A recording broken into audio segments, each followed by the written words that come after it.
Welcome back to LRM Leasing. My name is Steve Schaefer. We want to talk about some fuel leaks, coolant leaks, and an air leak. And I want to show you a few things that you can save some money on, maybe doing some of the repairs yourself and keeping maybe a few items in your truck to help you resolve those problems on the side of the road so you can save money and not call for that road call.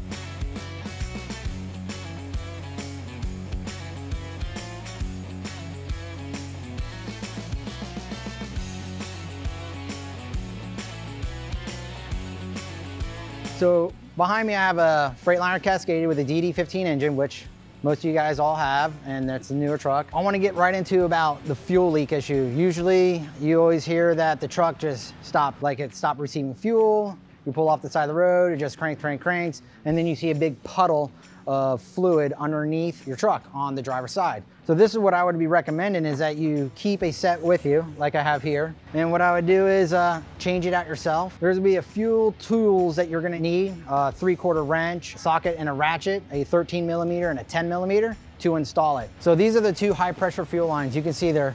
Matter of fact, we replaced them in this truck. You see the two new shiny lines right here that go to the rail?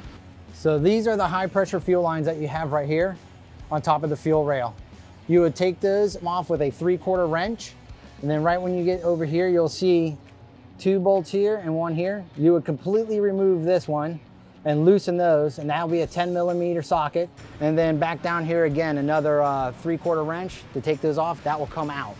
Once you get it installed, the new lines, you would do, tighten them down, these by hand, get these all lined up.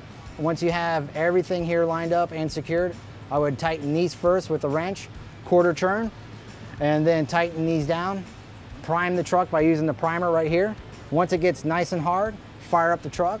So once you get the truck fired up and you inspect to make sure there is no leaks, my next recommendation is that you go to the shop and get it properly torqued so we don't have any issues later down the road. And this is right here, simple thing to do to save you a lot of money for those road calls and get you back up on the road. All right, so the next part we're gonna talk about is coolant leaks on the truck.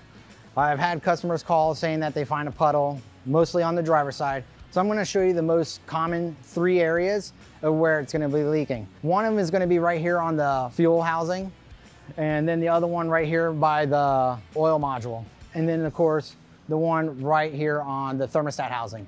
And then the other one, it's kind of hard to see, but it connects to the air compressor right to the block. And that is another good indicator of where it would leak. So these are the 3 simple areas that we could check for a coolant leak. And these are just typical normal plastic lines that leak. And then of course the one rubber line on the thermostat housing. All right guys, I wanna talk about air leaks on the truck. And sometimes the phone calls that I get is, especially when you have an automatic where it says low air pressure for transmission, doesn't mean the transmission is the problem, it just means that you may have an air leak somewhere. And I wanna show you a few areas on the truck where to look. Hopefully we can hear it as an audible noise, that would help you quite a bit. The other times it's not as easy, and the best thing I could tell you is have a squirt bottle with water and soap inside.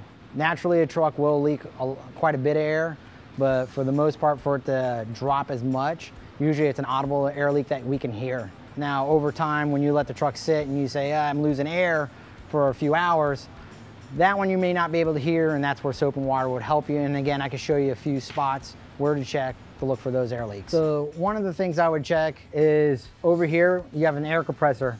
I removed the side step here from the Freightliner just because there's a discharge line coming off the air compressor that goes to the air tank. And that's usually a good indicator. There's usually a small hose yay long, and I've noticed that a lot of the part is there with a hole. You'll hear like a machine gun sound or even just a high pitch air sound, and that's a good indication there. The other part is when we move our back here, you start losing air real quick, especially when you step on the brakes. That's a good indication that it could be a brake chamber issue. It would only leak when you step on the brakes. Sometimes what you need to do is build up your air all the way first, when you're in park and the valves are pushed out, and then turn off the truck, roll down the window, and then step on the brakes, and then you listen in the back, you may hear an air leak, and it could be one of the brake chambers. And this would probably help when you have 2 people. So if you have a team driver, get that guy out, stand over here by the axles, and then listen for where the air is leaking from. Sometimes you can put your hand over so you can have a good idea. I wish there was a way to get you off the side of the road.